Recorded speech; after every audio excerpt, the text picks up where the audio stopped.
नमस्कार मंडळी, तुम्ही पाहताय मराठवाडा लाईव्ह न्यूज आवाज जनतेचा आणि मी नागेश लांजे नेहमीप्रमाणे आपल्यासोबत ताज्या अपडेटसाठी पाहत राहा मराठवाडा लाईव्ह न्यूज आवाज जनतेचा। आणि आज आपण आहोत दक्षिण भारतातील सर्वात मोठी यात्रा की माळेगाव यात्रा या ठिकाणी आहोत, जी की मराठवाड्यातील नव्हे, महाराष्ट्रातील नव्हे तर पूर्ण भारतातील दक्षिण भारतातील सर्वात मोठी ही यात्रा असणार आहे।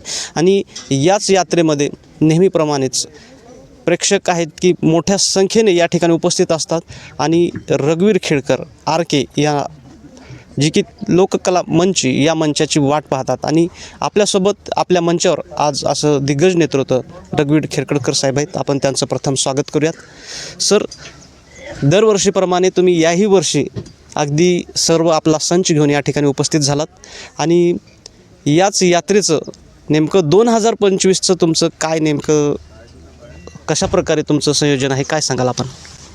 दरवर्षी मी या यात्रेत जवळजवळ मी 88ला आलो। 88पासून आत्तापर्यंत नवनवीन प्रकार कलेचे, नवीन लायटिंग, नवीन स्टेज, नवीन तंबू, नवीन गेट, नवीन कलेचं प्रसारण असं करत करत या लोकांची मनं जिंकली। आणि आता जवळजवळ 35-36 वर्ष मी या लोकांची सेवा करतो आहे। ही जी यात्रा आहे, ही यात्रा आमच्या तमाशा इंडस्ट्रीचं स्वप्न आहे। ही तमाशा जी इंडस्ट्री आहे आमची, या इंडस्ट्रीचं खरं स्वप्न म्हणजे माळेगावची यात्रा। इथे प्रत्येकाने यावं आणि आपापलं पोट भरून घ्यावं अशी ही यात्रा। आणि रसिक मायबापही खूप चांगली साथ देतात। काही वेळेस आक्रमकही होतात, त्यांना नाही पटलं म्हणजे मग आक्रमक होतात, पण अशा वेळेस त्यांना समजून घेणं गरजेचं असतं।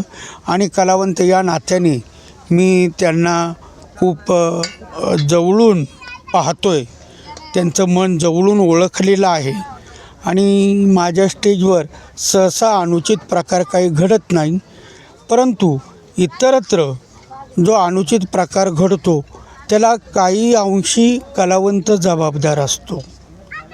आता कलेचं प्रदर्शन आपण 100 रुपये घेत आहोत, तर त्या कलेचं प्रदर्शनही त्या पद्धतीने झालं पाहिजे, कारण लोकांचे कष्टाचे पैसे आहेत, हे काय हरामाचे पैसे नाहीत। मी गतवर्षी देखील तुम्ही आमच्या या चॅनलच्या माध्यमातून आपली मुलाखत झाली होती, पण तुमचे चाहते एवढे आहेत की आमचं लक्षात आलं की खूप चाहते आहेत। पूर्ण महाराष्ट्रभरामध्ये लोकांनी तुम्हाला पाहिलं, तुमची मुलाखत पाहिली। 2024मध्ये कशा प्रकारे दुष्काळ परिस्थिती होती त्यावेळेस तुम्ही मत मांडलं होतं, पण यावर्षी 2025मध्ये मोठ्या प्रमाणात सर्वत्र पाऊस झालेला आहे, शेतकऱ्यांचं नुकसान खूप मोठ्या प्रमाणात झालेलं आहे, शासन कुठंतरी कमी पडत आहे। अशा वेळेस दुःखात तुम्ही शासनाला काही आवाहन कराल का, किंवा इथल्या नुकसानीबद्दलचा कुठला कला संचाच्या माध्यमातून काही मांडणार आहात का? हो, मांडणार आहे मी रंगमंचावर। आणि महाराष्ट्र शासनाला विनंती करणार आहे की मराठवाड्यासाठी जिथं अतिवृष्टी झालेली आहे अशा ठिकाणी जी शेतकरी बांधव आहेत, तमाशा चालतो हा शेतकऱ्यांच्या जीवावर, आणि तोच आमचा अन्नदाता खरा। तर तो अन्नदाता आज संकटात आहे, आणि या संकटात असताना महाराष्ट्र शासनाने खूप मोठी भरघोस मदत, उगत आपली तुटपुंजी मदत देऊन त्यांचं समाधान करण्यात काही अर्थ नाही, तर भरघोस अशी मोठी मदत शेतकऱ्यांना शासनाने केली पाहिजे, हे आव्हान मी रात्री स्टेजवर करणारच आहे।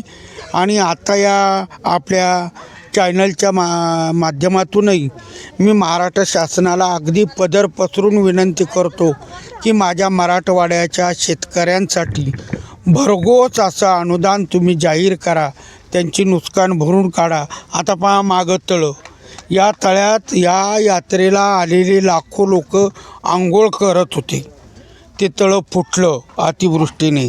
आज इथं पाणी नाही, पाण्याची खूप मोठी टंचाई झालेली आहे। तेव्हा जिल्हा परिषदेने ताबडतोब इतरत्रून टँकर मागून पाण्याची सोय सर्व यात्रेत, कारण ही यात्रा जवळजवळ 3-3.5 लाख पब्लिकची आहे, आणि 3-3.5 लाख पब्लिकला पाणी पुरलं पाहिजे, हे सर्वात महत्त्वाचं। अन्नधान्य ते त्यांची सोय पाहतात, परंतु पाणी पूर्ण खूप गरजेचं आहे. तेव्हा पाण्याची व्यवस्था ताबडतोब व्हावी ही एक माझी जिल्हा परिषदेला विनंती, शासनाला विनंती. आणि शासनाने या परिसराला, हा जो अतिवृष्टीचा परिसर आहे, मग त्याच्यात परभणी असेल, नांदेड असेल, तुमचं सोलापूर असेल, बीड असेल, जालना असेल, जिकडं अतिवृष्टी झालेली त्या शेतकऱ्यांना भरघोस असं सहकार्य करावं अशी माझी शासनाला विनंती. म्हणजे लातूर जिल्ह्यासह ही लातूर जिल्ह्यातील यात्रेसह अनेक जिल्हे आहेत की जे दुष्काळबाधित म्हणजे अतिवृष्टी झाली त्यांना आपण शेतकऱ्यांना जाहीर करावं असं म्हणता एक चांगली गोष्ट आहे. त्याचबरोबर आपल्या या 2025ची जी यात्रा आहे माळेगावमध्ये आपल्याला काय कसा प्रतिसाद भेटेल, काय वाटते शेतकऱ्यांच्या वतीने म्हणा किंवा इथं स्थानिक कशी परिस्थिती आहे, काय सध्या काही जाणवते का तुम्हाला? आता शेतकरी बांधव नाराज आहेत, त्यामुळे यात्रेला प्रतिसाद कसा मिळेल या विवंचनेत मी आहे. कारण दरवर्षी भरघोस प्रतिसाद असतो, परंतु यावर्षी जरा पब्लिकची आवक थोडी कमी वाटते. त्यामुळे रात्री आता बघू, म्हणजे परवा दिवशी 18 तारखेला यात्रे सुरुवात होण्यासाठी आणखी एक दोन दिवस बाकी आहे. त्याच्यामुळे यात्रे तर निश्चित मोठ्या संख्येने, कारण हे दक्षिण भारतातील मोठी म्हणल्यामुळे सर्व जिल्ह्यामधून मोठ्या संख्येने हौसे गौसे नवसे सर्वच लोक उपस्थित राहतात. त्यांची उपस्थिती नक्की राहणारच आहे. फक्त तुमचे जे चाहते आहेत की तुमचं मत ऐकण्यासाठी या ठिकाणी प्रतीक्षित असतात की रघुवीर खेडकर येतील, आम्ही त्यांच्याकडे जाऊ, त्यांचं लोककला मंचाचा आमचा आस्वाद घेऊ. आणि हे आम्ही गेली अनेक वर्ष पाहतोय. तर अशाच या लोककला सर्वांना आपल्या लोककला मंचाच्या माध्यमातून आपण सर्वांना त्यांच्या भावनिक करून सोडता. तर यावर्षी आपली किती जणांचे म्हणजे संच आलेला आहे आणि कशा प्रकारे आपण त्यांना नवीन कार्यक्रम वगैरे दाखवण्याचा प्रयत्न करणार आहात? माझा 100 माणसाचा संच आहे, त्याच्यात 50 कलावंत आहेत, 20 मुली आहेत. आणि मी डिजिटल रंगमंच बनवला आहे. म्हणजे आत्तापर्यंत हे जे गौतमी पाटील, हिंदवी पाटील किंवा ती पवार आणि आमच्या म्हणजे पुणे जिल्ह्यात पश्चिम महाराष्ट्रात जे डिजिटल स्टेज उभं करतात, तसं मी 15 लाख रुपये खर्चून डिजिटल रंगमंच उभं केलेला आहे तमाशाचा, की तमाशाच्या माध्यमातूनही त्यांना ते पाहायला मिळावं गोरगरीब जनतेला. आणि त्याच्यावरचा कार्यक्रम जो आहे तो अगदी वेगळ्या पद्धतीने बसवलेला आहे यावर्षीचा.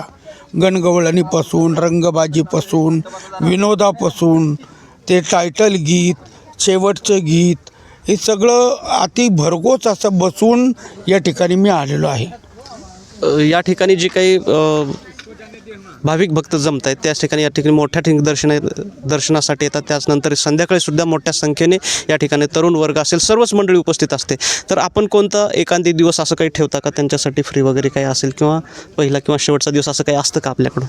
नाही, तसं अजून इथं नाही, कारण इकडच्या परिसरात महिला कार्यक्रमांना येत नाही. आमच्या परिसरात सर्रास महिला कार्यक्रमाला असतात. आणि अजून ती सुधारणा व्हायला बराच काळ लोटेल असं वाटतं.